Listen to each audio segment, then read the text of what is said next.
Hey guys, and welcome to Jurassic Room. Now this is, I'm sorry if I haven't done any Jurassic Chats in a while, been just really busy.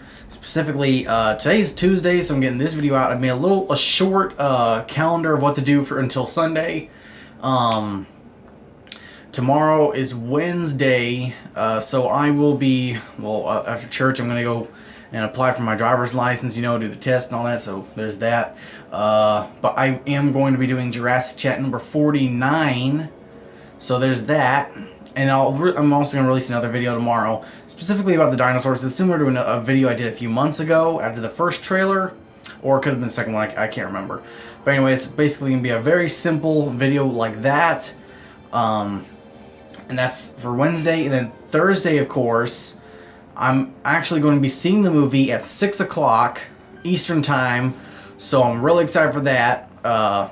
So stay tuned. I'll be doing a short review on Thursday and maybe Friday if I haven't got too much going on. I'm going to do a full review, as well as on Thursday I'm not really doing anything else other for Jurassic Park or Jurassic Channel period. But Friday we are, because it's Friday, and after I've seen Jurassic World, I would like to see Jurassic Park, see how it feels to me after seeing Fallen Kingdom.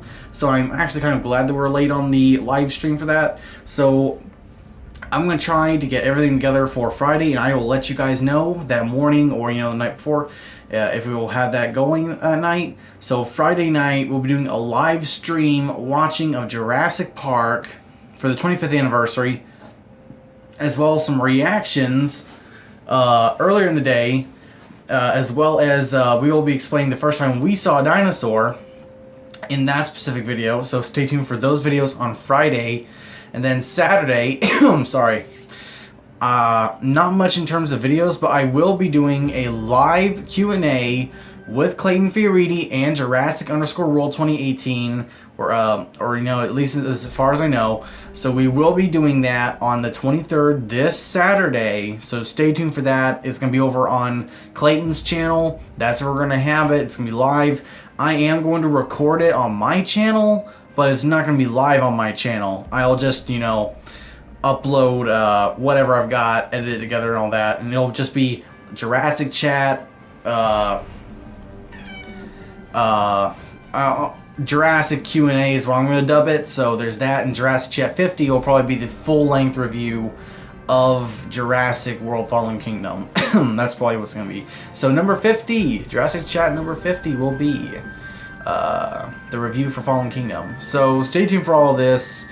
I'm trying to do some reactions with the girls as well, but I just got a really stacked few days.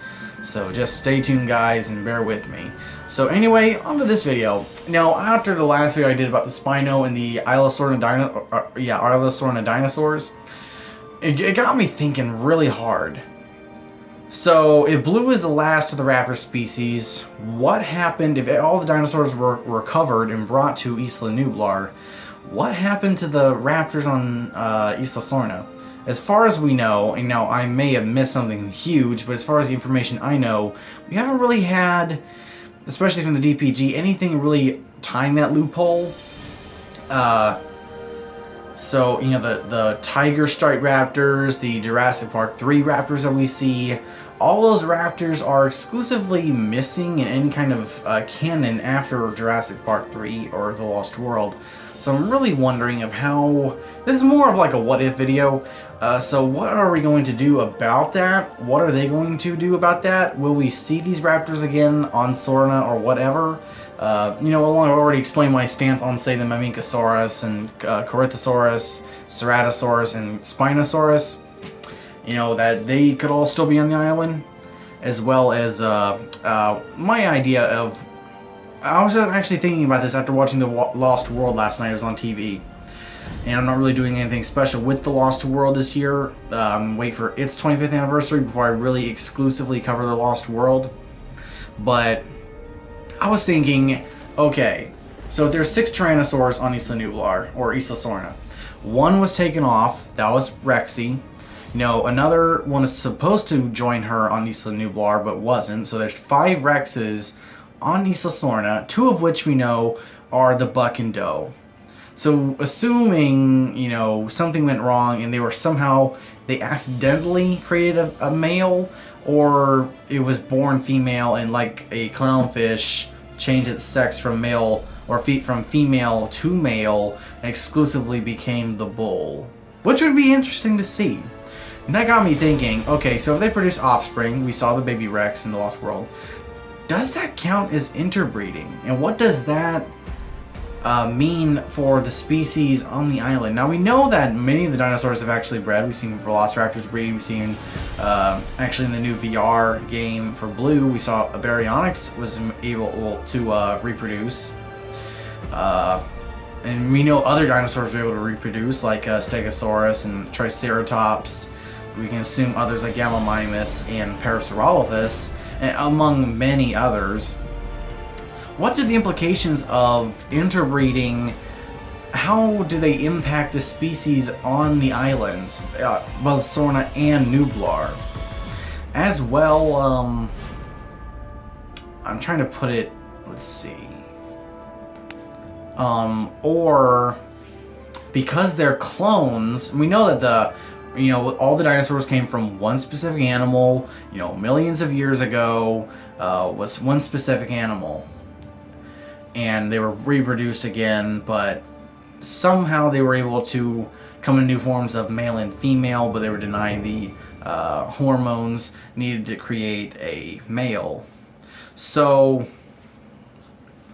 how does that exactly, that's what I'm trying to get at, is what is the effects on the younger animals themselves if they were, or because they're clones, does that mean that interbreeding doesn't exactly have any implications in how the animals live their lives? Are their lives shortened? Do they come out with birth defects from interbreeding? Because we know that all the animals are technically in those species are related because they came from the same animal millions of years ago. That's what I'm trying to point out. Or do they just not have any birth defects because they're all technically clones? And if a baby is reproduced from two clones of the same animal, is that baby technically a clone, or does it have a significant new genetic code from both parents? Assuming that if a female Tyrannosaur could become the buck and the doe stayed the same, did that transformation in itself create, with the baby Rex specifically, I'm using the baby Rex specifically in this instance, could have created a new genetic strain within the baby, you know what I mean, genetic code within the baby, rather than have show birth defects and in the stance, if you know what I mean. And we know that the raptors are breeding as well, so it's tough. We haven't seen baby raptors on Sorna yet. We did see the eggs, which was kind of alien style. If we have only one female raptor, holy crap, she's been busy. And probably all those males were watching over them, or the males were reproducing, and maybe she was just the den mother or something like that. It's a very odd circumstance I'm trying to lay out, and I can't exactly articulate it in the best way. The interbreeding and the impact of how the species breed on the islands, as well as what happened to those species that were left on Sorna. Or were they eradicated? I would imagine that if you had many velociraptors and you wanted to contain that certain section, if you were clearing the place out, I would imagine that you might eliminate the remaining tribes of raptors. That's certainly a sad but interesting circumstance I might want to see explored in the sequel, Jurassic World 3. I really want to go back to Sorna and see what exactly happened, because although the DPG has given us a lot of information, we haven't exactly gotten everything wrapped up on Sorna. We know all the animals were taken off Sorna, however, we don't know the extent. We know that many species like Carnotaurus were taken off, or at least that was from, Baryonyx was taken technically, I believe. Carnotaurus, and Ankylosaurus we know. It's very different. I'm trying to point this out. What was left behind? I mean, could there still be an environment full of dinosaurs on Isla Sorna? Because I would imagine it'd be very difficult to move all of those Brachiosaurus off of Isla Sorna. And I'd also like to know why their color was changed. We can assume maybe there are bachelor herds. Maybe those are the males, and the females are the same gray color. Maybe they're a new strand of Brachiosaur that was created on the island. Because we know there are some sexual differences between the dinosaurs. Male T-Rexes are green, females are brown. So maybe the Brachiosaurs are gray as females and green as males, brown or gray and green. Parasaurs are green as males and more of a beige as females. A lot of greens and grays and beiges. And we've seen the sexual differences of the raptors as well. Not so much in the tiger raptors, but very much so in the Jurassic Park 3 raptors. Where was it going? Oh, that's right. Sorry. A little off topic.